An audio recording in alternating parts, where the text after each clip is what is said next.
the end of a year crowned with success, but what are your regrets? Is there anyone left behind, friends lost? If you had to do this year of ascension to power over again, what would you do differently?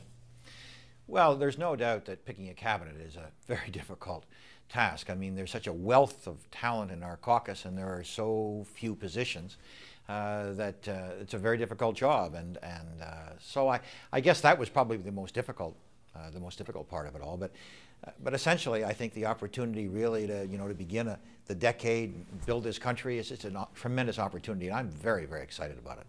You touched on the cabinet making task that you had just as you started. What do you say to those people who turned down opportunities that you offered to them, like Maurizio Bevilacqua, for example?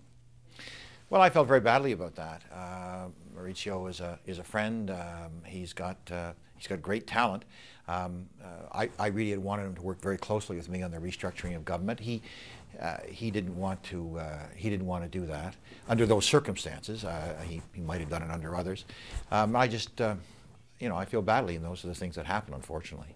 What about Sheila Copps? Why did you decide not to include her in your cabinet? Well, I just felt that it was very important that overall that the government really have a new face. We're looking ahead. The problems that we face in the decade are going to be very, very different than the decade we just come through. And so what you essentially do is you pick your best team. And it doesn't mean that the people who don't get chosen aren't really very, very good. And in fact, they are. It just means that these are the kinds of decisions you have to make. Mm-hmm. Well, now it's time for Canadians to get to know you, and many of them already know you as a very wealthy man. There was that brief flap about jet-setting around with the corporate elite. So how do you convince Canadians that you know the concerns of ordinary Canadians, that you can relate to the concerns of the average guy out there? Well, first of all, I don't come from money. My father was a politician. I certainly, had a very good childhood, but my mother's family comes from farming communities. My father came from a very poor family, and if you look at my riding, I mean, I have been elected time and time again in a riding that is certainly not among the wealthy elite in this country, far from it. And these are my friends. These are my friends, and that's really where I draw my strength. So to some of the things that concern average Canadians, do they touch you? When's the last time you bought some groceries or filled your car with gas? Well, I haven't filled my car since the RCMP suddenly took hold of me, but I guess so. I guess that'd be a little about a week ago, and yeah, sure, I've done grocery shopping, and I probably will again. I just don't know how I'm going to do it. In fact, I know I'm going to be doing grocery shopping this weekend with my wife. I just don't know how I'm going to be doing it with a whole squad of RCMP around me. That's actually, what kind of car did you drive before you got that limo? 1995 Chrysler. Pretty banged up too, which also gives you an indication of the kind of driver I am. All right, we're going to take a quick break now, and be right back to you in a minute.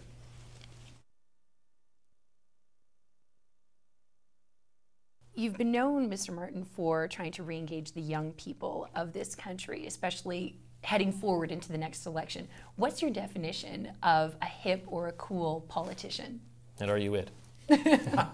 Well, I think that you probably have to ask somebody else in terms of that. I think that young people it is essential that they re-engage into the political process. And one of the things that got me so excited about the leadership convention was that, in fact, over 1/3 of the delegates were young Canadians. The greatest number of young Canadians have ever attended a leadership convention.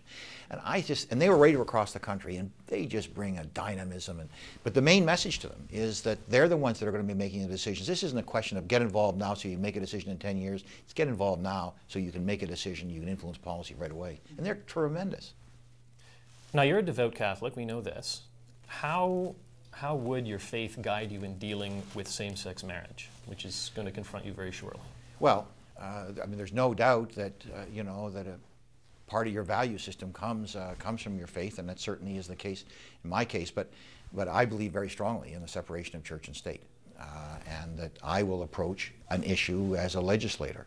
And I'm not dictated to by anybody. I'm going to make the decision that I believe is right for the country. And I have to look at a much broader set of considerations. But sure, I am obviously influenced by my faith. Does it trouble you at all, the conflict there between the Church's view on this and what you've said is your view of of how the Charter should dictate what happens? I think that the Charter is an essential part of our democratic system, and I believe that it's very, very important that when the courts interpret the Charter, that we look at that very, very closely, because that is the essential protection that you and I have as individuals against an oppressive state.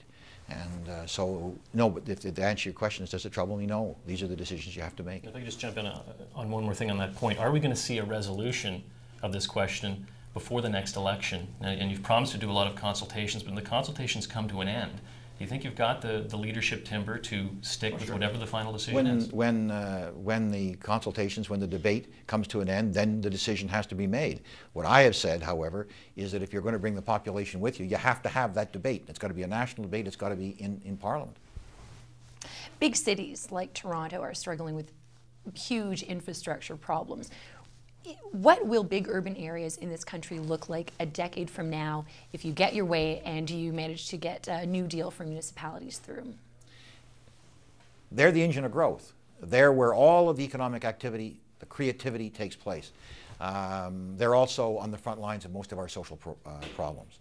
And if you want to talk about quality of life, you've got to talk about quality of life in all of our municipalities, the large ones and the small ones. And they are based on a revenue source. Their money was established in 1867, property taxes, and they have nothing else. And they've been given huge responsibilities. I think that there has to be a new deal, and it's got to be one established between the federal government, the provincial governments, and the cities. And we've got to recognize that. What exactly do you hope to see change in, though? Would it be homelessness, roads, infrastructure, programs, education? I mean, what are the areas we can see a change in? But it's all of that. It's everything that leads to your quality of life. And you can't sort of say, well, I'm going to do this and not that. People have got to be able to get to work and not spend 2 hours on some freeway. They've got to be able to get there, spend more time at home at the dinner table than they're spending in in some kind of a transit system. People have the right to breathe clean air and to drink clean water. They have the right to get access to a hospital and a best education system. And I don't think it's a question of sort of picking one off. We're a wealthy country. If we get our act together, and if the three levels of government work on this, I believe that we can deliver that. And I can tell you, if we do that, then people around the world are going to live here, and we'll have a stronger economy, and we'll afford to do more. I think we're going to take another quick break now, and we'll be right back.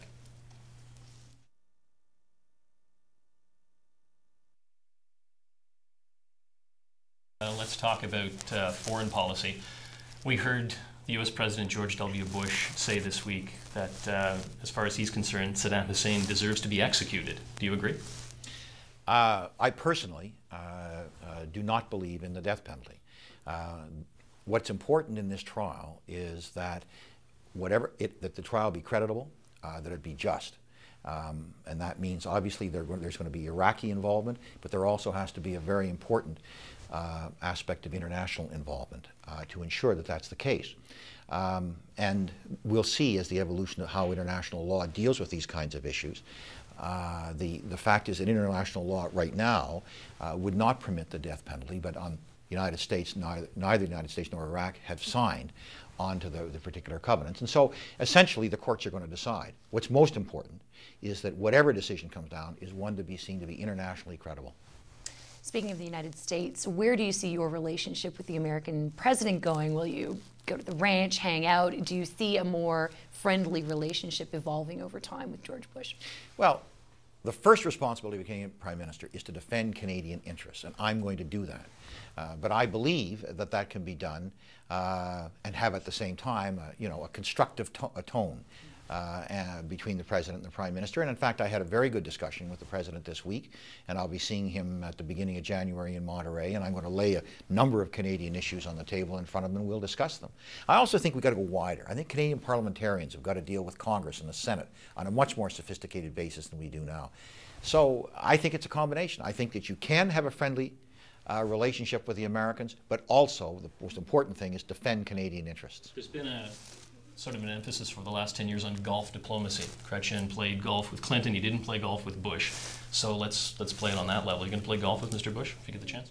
Well, maybe. I haven't thought about it very much. What I'm looking for Christmas is a golf swing like Mike Weir's, and if I can get that, I'll play golf with anybody. All right, I just want to talk to you about you personally a bit. Canadians, as we said earlier, still getting to know you. You turned 65 this year. Correct me if I'm wrong. Makes you a senior citizen. We're used to seeing Jacques Chrétien bound up the stairs 2 at a time. That was sort of his trademark. We don't see you do that. Are you in good health? And how do you stay that way? How do you stay fit? What's your routine? Yes, I'm in very good health.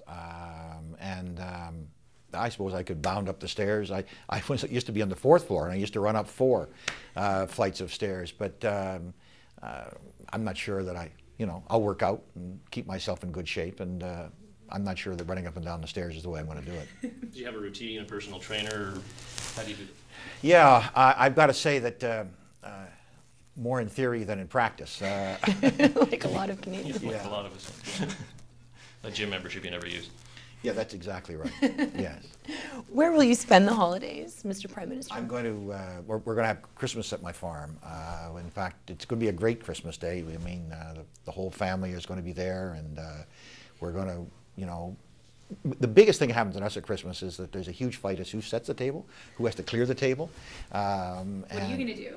Well, I've got to tell you, I'd rather set the table, and then I don't have to get up. But so that's going to be the big debate. But we'll have a Christmas the same way as millions of other Canadians. We'll also spend the day before Christmas, is I think an awful lot. I've got 3 sons and myself, so you're going to have 4 males doing panic buying on the 24th morning, trying to get their mother and my wife a present. You've got to work the RCMP into that as well. Yeah, that's not a bad right. idea. A couple of kids. I'm going to need their protection if we don't get a present, I can tell you that. Have you moved into 24 Sussex yet? No. We'll probably do that sometime in mid-January. It's not a great priority. I've been pretty busy on a lot of other things, and Sheila's going to handle most of that. I hope. I'm praying. Will she redecorate, do you think? I don't think so. I really don't think so. Have you spoken about that? Does she agree? Well, we haven't talked about it very much, but she did say that she didn't think that she'd be doing much redecorating. I think she just sort of wants to get in there and then get on with things. Where are you staying now? Are you? I have an apartment here. Okay, in Ottawa, and you'll be heading to Knowlton. Heading out probably this weekend. What's your Christmas message to Canadians, Mr. Martin?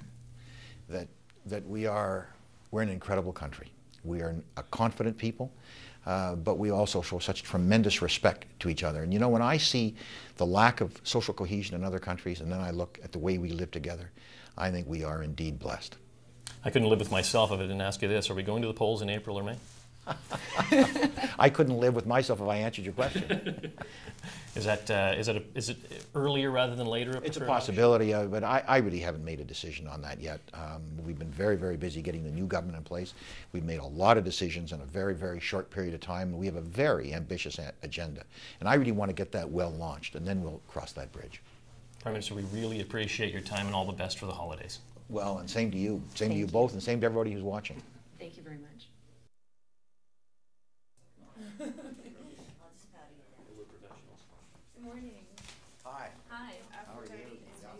Peter Chura. Thanks for coming by. We have a seat and we'll get you all mic'd up and such.